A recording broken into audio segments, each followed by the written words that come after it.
This video is sponsored by Skillshare. Just click on the promo link and you'll get 2 months completely free.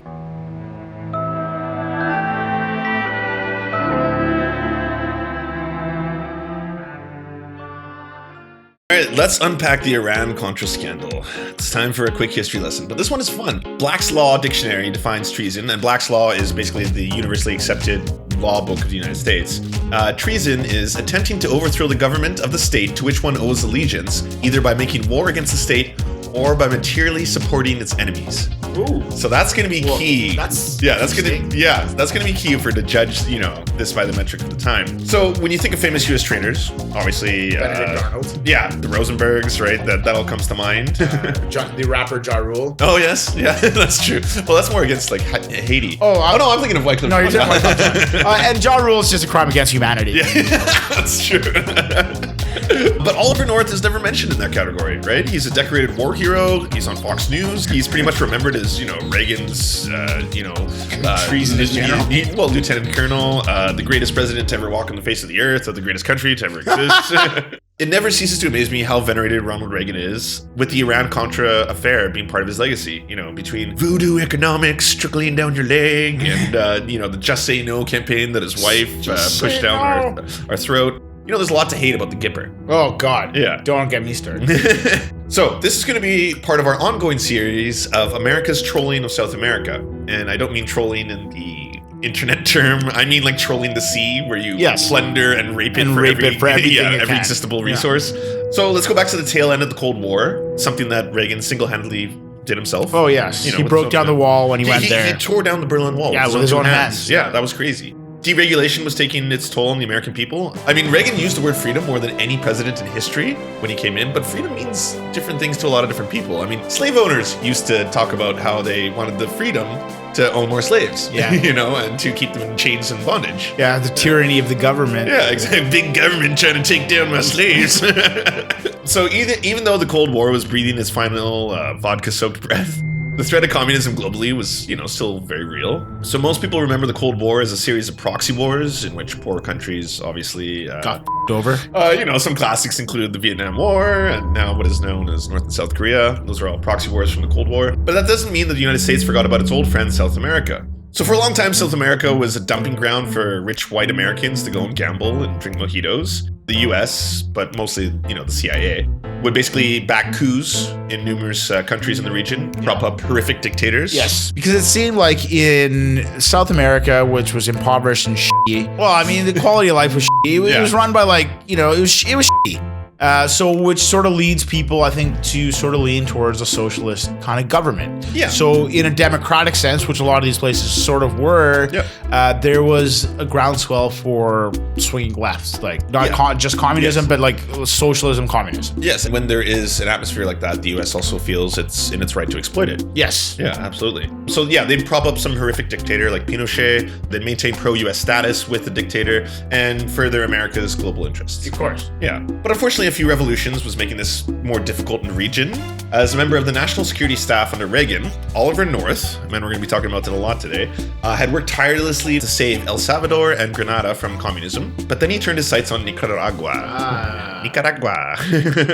The National Security Council has historically come under the power of the executive branch after the Bay of Pigs fiasco. And that's important to note just because all of a sudden the president was basically overseeing the military and foreign diplomacy of the United States, which hadn't really happened before that. But after the Bay of Pigs fiasco, it made sense that Kennedy would want to do that. Of course. Right? So now Nicaragua was in the middle of its own revolution. So there's two main factors that were fighting. So they had the democratically elected Sandinistas, and they were communist. Well, you know what? Communist is a bizarre word to throw out here. So I'm going to say they were socialist. And they were being fought by the Contras. The Sandinistas formed the new government in Nicaragua, and they were leftist socialists that were trying to return power to the people. And like you mentioned earlier, a lot of these countries that were going through these revolutions were going the way of socialism. Yes. For the better or for the worse, that's for history to decide. Yeah, I just think it appeals to the human spirit to go for socialism after revolution. Yes. Yeah. People want power. They like a lot of these countries came from systemic years of decades of power where the very small segment of the population controlled all the wealth and power, and everybody else were left to absolutely suck on dirt. And in the case of Nicaragua, you've got a country that obviously has this, we'll say a leftist socialist government coming into power and now trying to seize land rights from the old rich, aristocrats that used to control the country. And so the Contras are made up of a combination of that. They're a combination of landowners, old National Guard members, stuff like that, as well as a lot of guerrilla fighters. They have a horrific track record, the Contras. Like a paramilitary death. Yes. We're talking rampant raping, burning, and murdering of hospitals. They're not good guys. Yeah, they're not the heroes of the story. They're certainly not the ones you want to back in the world sphere with the rest of the world watching you. If you're the president of the United when States. you're America saying that we are the better, communism's evil. Yes, the Russians. We're the moral superiors. We're the moral superior. We have the morals like high ground. Yes, absolutely. That didn't stop Reagan from fully endorsing the Contras. So he made a lot of public proclamations about endorsing the Contras. The weirdest of them saying that, quote, "They are the moral equal of our founding fathers." Yeah, I don't think I remember John Adams raping and burning a village down. No. Obviously, the Contras are horrific, but I just want to put this in context. During war, especially guerrilla war, there's horrific barbarism on both sides. Yes. The Sandinistas obviously have a lot of blood on their hands as well. Nobody's above the fray. Of course. And the only reason we mention that is because the Contras obviously were endorsed by Reagan. So before the Iran-Contra scandal broke out, the CIA already had their, big American penis swinging in that region. The CIA carried out a bunch of acts of sabotage to try and destabilize the Sandinistas. The biggest problem was that the majority of the funding from the Contras was coming from cocaine. Ah, yes, cocaine. The cocaine trade. Sweet cocaine. So this is right before the cocaine boom of the 80s, which basically overtook America. Because of the fact that the Contras were majority funded by cocaine and the fact that Congress no longer wanted the president and the executive branch to kind of have unilateral control over their foreign policy, they made a very bold move. In 1982, Congress passed the Bolin Amendment.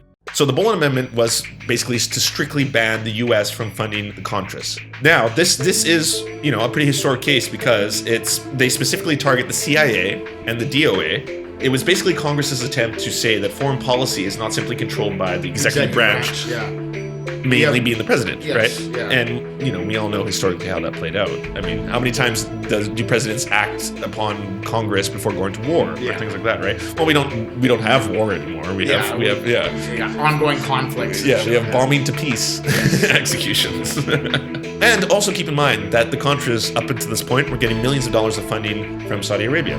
Okay. Yeah, America's, best friend, the Iosoran alliance that continues to this day with America. Speaking of U.S. foreign policy intervention, Iran. The CIA was also propping up dictators in the Middle East. Yes. The Shah of Iran was seen as pro-American, and he ran the country all the way until 1979, which is a crazy long time to be in control. Yeah. And then Iran happened to have its own revolution. Yeah. So the Shah's out, and in comes Ayatollah Khomeini. Yes. I mean, to go back a little bit further there, the Shah wasn't always in power. There was an election before the 70s where the people basically voted to kick the Shah out because he sucked so much. Yeah, most pro-US, dictators. They suck. They suck. Same thing that happened in Cuba with Batista. Or Chile. Yeah. So in that situation, when the Iranian people voted the Shah out, the CIA and the Americans were like, "F that noise," and they basically reinstituted the Shah, which eventually led to this, growing undercurrent of revolution, which peaked in 1979. Yeah, with the Iranian Revolution. And then turned into a theocracy. Right. And then in comes the Ayatollah Khomeini.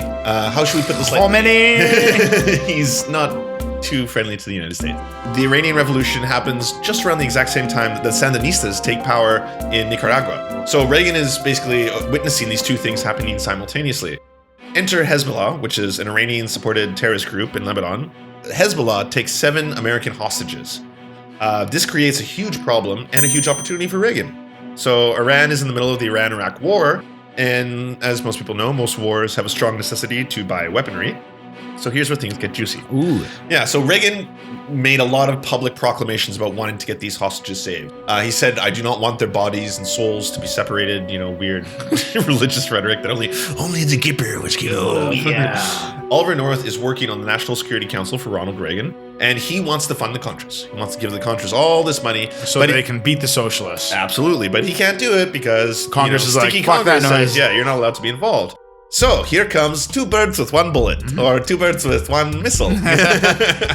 He comes up with the idea, and I don't know if it was Oliver North personally. There's no way to know because there's not actual documents, but almost definitely not. This is a CIA's handprint all over absolutely. it. There's, but they come up with the idea of selling missiles to Iran, using the money from those sales of the missiles to be funneled back into the Contras. So this weird little power loop. Now, at first, they try to do it a little bit more carefully. They actually get Israel to sell the weapons to Iran. Yeah. And then the money generated from that, the surplus generated from that, from the weapon sales, is then to be funneled to the Contras.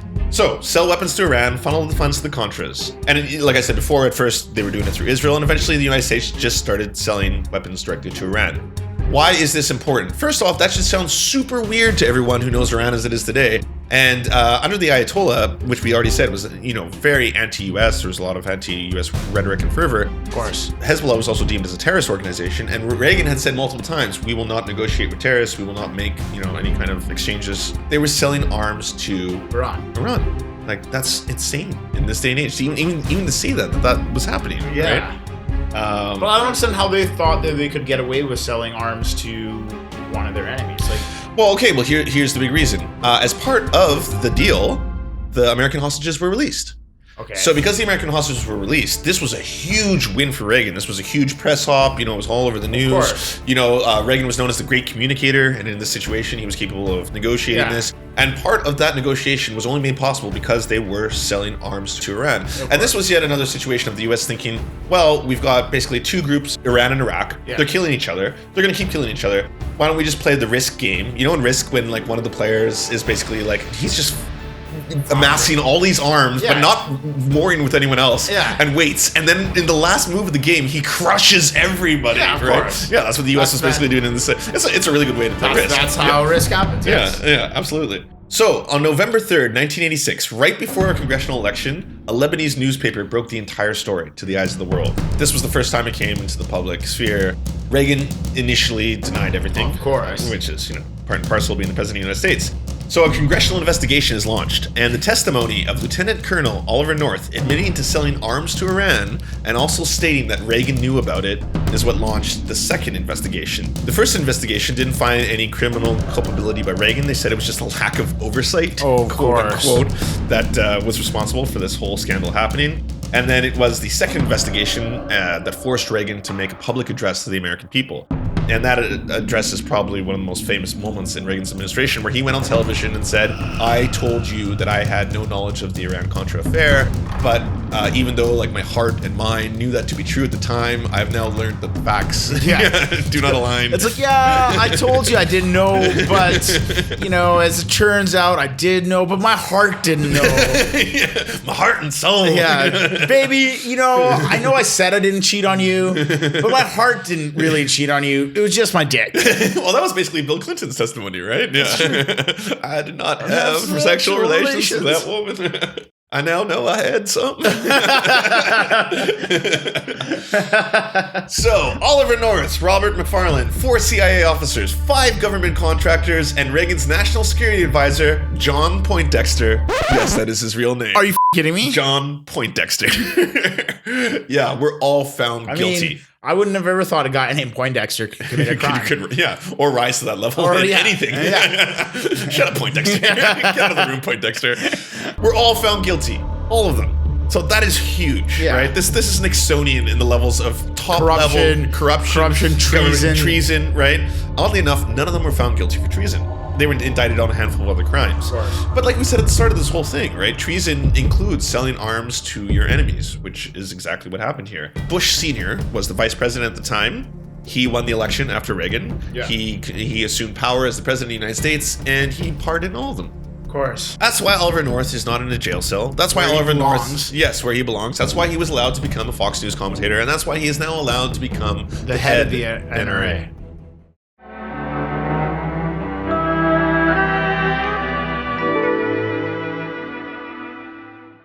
multiculturalism in Canada has to be one of the models, I'd say, for the world. Yeah, easily. Because it's more of a melting pot structure here. Because Canada as itself, since our identity isn't really fully established yet. It hasn't. It almost never will. Yeah, we're trying to, form an identity as people who aren't American, for one. Yes. Two, we love hockey, eh? Yeah, we love hockey, eh? And I guess syrup and bacon and other stereotypes. And we got good beer, huh? Wow. But outside of that, I mean, the origins of Canada are basically in origins of slaughter and genocide. We have tried to reconciliate with the Aboriginal people, but haven't. So it's kind of like we're at arm's length with the Aboriginal population. And the other factor there is that unlike various other countries where even immigrant countries such as the United States and say Australia, who also did the same thing of genocide of the Aboriginal population, yes, they still can all trace back their one sense of identity to one culture and then wrap themselves and forge their own identity going forward. Yes. Whereas Canada's not been able to do that because essentially we've been at war with each other culturally, right? Yes. It's the French Quebec yes, and the English Quebec have always been at odds with each other from the foundations of this country when we were a podunk small population country. Hey, speak for yourself. To now where obviously, in the last 100 years, population growth has ballooned like every other place. Absolutely. But Quebec has still maintained and retained its sense of specific identity, which to this date isn't that they're French, it's that they're not. Quebecois. They're Quebecois and they're not a part of rest of Canada. Yeah. There's Quebec and then there's ROC. Okay, well, let's get down to the science. Let's start there. We'll start on easy stuff for everyone to understand. Race is a social construct. There is no such thing as race, according to science. Now, I know everyone is suddenly gasping and being like, oh, what is this PC warrior circle jerk going on? This isn't social justice warrior stuff. The Human Genome Project, for example, has stated that there is no signifying part of DNA that denotes a difference in race amongst humans, and that makes perfect sense. The differences in humans that we classify our races by have a lot more to do with geography and actually almost everything to do with environmentalism. Yes. The idea of culture, when we talk about how, say, certain races have cultural identities as well, that's called ethnicity. That's called, something associated with a group of people. But let's backtrack again. Race is completely fabricated by humans. We are all the same animal. The same animal is populated around the world. We are and based on our Homo sapiens. environments, we have adapted to different environments, and that's what gives us changes. Yeah. Color in your skin comes from a chemical called melanin, right? For example, and it behooves you, if you were evolving in an area of the world that, say, had more sunlight, to develop more resistance against it. Yes. Whereas if you are in somewhere that doesn't get a lot of sunlight, you turn into a freakish ginger. Ireland. Yeah. What is the curse of the scene here? Yeah, I don't know what that was. But yeah, so if you think of human beings in that sense, and I know it's hard because I'm sure right now people are thinking, well, why are black people the best athletes? Why do they have huge penises? Slavery has a big thing to do with that one. Especially the penises. Well, I don't know about that one. But athletically and stuff, I mean... Yeah, again, human beings are animals. And if you think of a single type of animal, and we're going to be talking about Dr. Peterson very quickly here, so he's going to love this part. If you think of animals, and we think of lobsters, for example, there are different lobsters around the world. They are different sizes, shapes, and colors. And you don't think of one lobster race as those are the yellow lobsters and they're Chinese, and those are the red lobsters and they're Indians and stuff like that. You think of them all as lobsters. That'd be weird if we just all of a sudden started classifying racialized animals. Animals, yeah. It would be, but it would be absurd. You would be like, well, what the f are you doing? You're so stupid, right? And that's what everyone is doing when you call people, Well, we do sort of do that dogs, right? Like we like... Those are breeds. Yeah, but we're like, I guess so. But they're all canines. They're all the same. They are all the same animal. But now, again, we can't then ignore the fact that because race is a social construct and we live in a social-based society, we're social creatures, that it doesn't play a role in society, right? You can't then make that jump and say that doesn't exist either. So obviously, racism and race affects the way we perceive and treat other people because our society is set up that way. And we as people have already set up these parameters to say that this is a different race, this is a different that, this is that. Black people have enormous penises, as we talked about before. They strangle people with their dicks. And yeah, that all being said, we should be cognizant of the fact that if you grow up as a black person, because of the way society has structured our perceived views of race, that they might have a more difficult time finding jobs. If they say have a black name, they might have a higher percentage of incarceration. They might get shot more readily if they're being provocative than, say, a white person. So yeah, that being said, that's race and ethnicity. getting back to the crux of our argument here, it has a net positive for society. Diversity, just as a whole. I'm going to quickly say this. It has a net positive for intelligence. Now, that sounds like a strange statement, but numerous studies have been done. And one of the most interesting ones that I found when I was trying to research this topic was one that was done on juries. So they did a bunch of fake jury setups.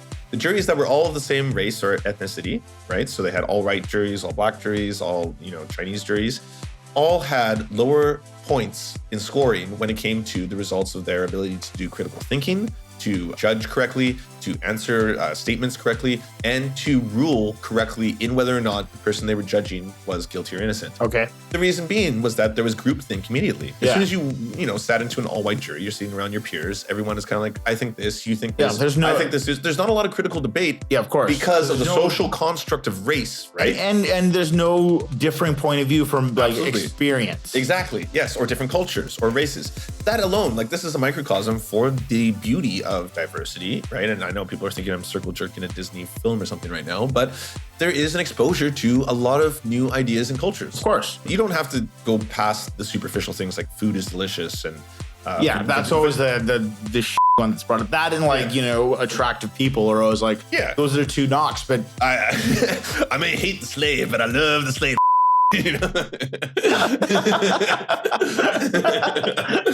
Shakespeare. Well, I was going to say Thomas Jefferson.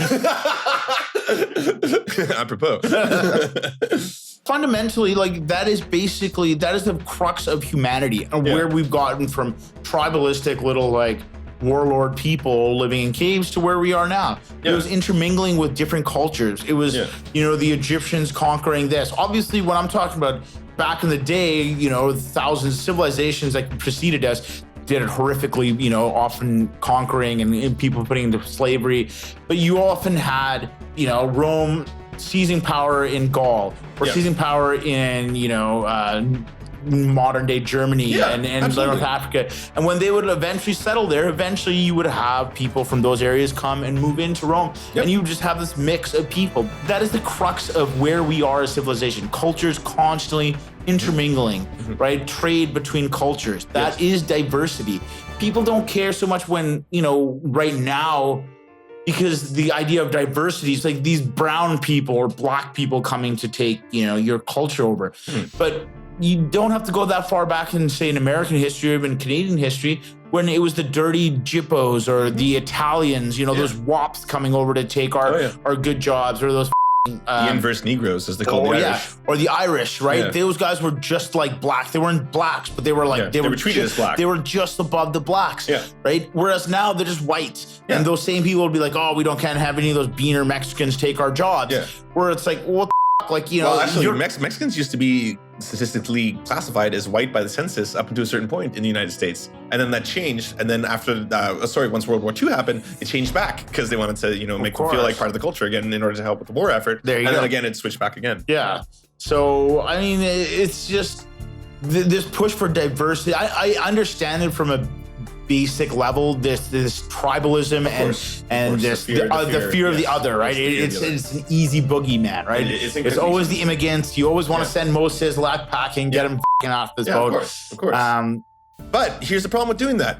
It has a net gain to society. Of course. Not just diversity. I'm talking about immigration. And I'm also talking about asylum seekers. So first off, I'm just going to say asylum seekers reaching Canada because Canada's asylum problem, I'm put problem in quotation marks here, but the asylum and the refugee crisis in Canada, as they're calling it, according to science and statistics, will eventually have a net gain to society. Asylum seekers and as well just refugees in general that come to countries, or even immigrants, right? I can put all three under the same immigrants, under the same brush, and people are going to say this is a broad stroke, but statistically, historically, they benefit society in that they pay back the amount of taxes necessary to support them from their initial, arrival. Taxes that are used to teach them English, get them early food amounts, educate them, right? They pay that back, but you don't have to talk to me. Talk to the Department of Health and Human Services under the Trump administration. Yes, who just rejected a study, their own study. A study that found between 2005 and 2014, refugees contributed an estimated $269 billion in revenue to all levels of government through the payment of federal, state, and local taxes, which far outweighed the cost to the country. Overall, this report estimated that the net fiscal impact of refugees was positive over a 10-year period at $63 billion. Wow. Yeah. Like, holy shit. I wonder why they rejected that. Well, yeah. Yeah. Can't have these facts get in our way of our racism. Yeah, racist agenda. All them learned puke. Yeah, so don't fear the other. Love the caramel, baby. I understand, like you said, not even the fear of the other, but the idea that illegal asylum seekers, people who just jump the fence into the country, are scary because they're undocumented. There's no registry of them. They're in your lands. And I won't go so far as probably what people think in that they're just here to rape and pillage or something. They're not Vikings. Many of them are malnourished. But I understand the fear of that. Yeah. And I understand the idea that, you know, we want some system in place to be able to help them. Of course. The problem being is that when people try to seek asylum in Canada, under the UN Convention and under the definitions of asylum, right, which is quite a broad definition, there's a lot of room for people to poke holes in that. There's a lot of room for, you know, bureaucracy and, you know, I don't want to say racist, but we'll just say xenophobic. Maybe that's a nicer word for you guys. You know, lawyers, judges, what have you, or organizations or political parties to try and stop that and say that, well, yeah, they're fleeing this, but that's not necessarily life endangering. That's not necessarily, you know, there's a lot of reasons why we should reject them. Yeah. So at the end of the day, someone who's trying to get here for a better life, who's willing to put themselves in a cage or a box, or in the case of the United States, have their children get locked up forever, they're probably doing it because there's no other choice. Yeah. Nobody travels to and experiences that much hardship to start at the bottom in another country. Exactly. And to arrive here for the sweet ability to rape white women. Or like to get welfare. Yeah, exactly. Yeah. I endured hardship that most people like, you know, Can't fathom. to get what, $800, $600 a month. Yeah. Woo! Look at me living it up. That's a fortune in their currency, and you can't imagine what that's like. Now they're just living it up in Canada. Yeah. It's all relative, people. And statistically, they end up working and they end up paying back to society in a net positive, overwhelmingly net positive. It's just a humane, empathetic thing to do. Help your fellow man. Help your fellow man. We're all in this crazy spinning, you know, globe together. It's flat. Yeah, that's right. It's flat. It's fucking flat, people. Read a book. We want to thank Skillshare for being genuinely good sports about this wacky script. If you want to help support our channel directly and learn how to make your own content, use the promo code The Serfs to get 2 months completely free. A lot of people ask us how we make our videos, and it's a mix of a lot of different disciplines. As we mentioned before, you can go into obscene debt learning how to do things like video editing or sound design, or you can learn everything you would ever need at their website. Skillshare is an online learning community with thousands of classes covering creative and entrepreneurial skills. They've got great videos showing how you can film and make movies with something as cheap as your cell phone and show you the best way to make it look professional. An annual subscription costs as little as $10 a month, and you can join their site for the low price of nothing. Come gather round children and hear the saddest tale of two heroes from yonder, misfortune doth prevail. They awoke one day to horrors that they found. They traveled back in time and became animals most round, sent from a different land and a different time. They're stuck in an era that they can't seem to find. They awoke one day to horrors that they found. They traveled back in time and became animals most round.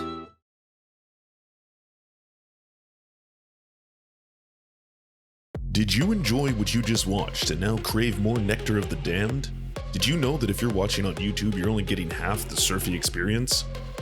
We upload all of our content commercial and censorship free to our Patreon. Due to the general demonetization of our videos, we now upload half of our original content directly to those who can help us produce this show. Want even more nectar than that? Well, come join us at twitch.tv/TheSerfsTV, where we do weekly live streams, debates, interviews, AMAs, and more. If you're an Amazon Prime member, you can help support our show 100% free by subscribing to our Twitch channel. So come join us, be merry, and know that your support is helping us do great things. We would like to thank Miranda Marone for being our Lord and Savior. Please go subscribe to their SoundCloud and help support their art as they're helping support ours. We'd like to thank our lords, Ricky Pilgrim, I'm Raft, Michaelia Schmidt, Molly Thinks She's Cool, They are the pillars of our organization and helping us complete great things. And now presenting our Knights of the Round Table. Josh Mickelson, Schizosaurus, Dr. Zayas, Dylan Blythe, Paul Parfit, Andre Lynn Epperly, Daniel Kahn, Josh Mickelson, Angela, Jed Lewis, Cooper Pilot, and Todd Lajeunesse.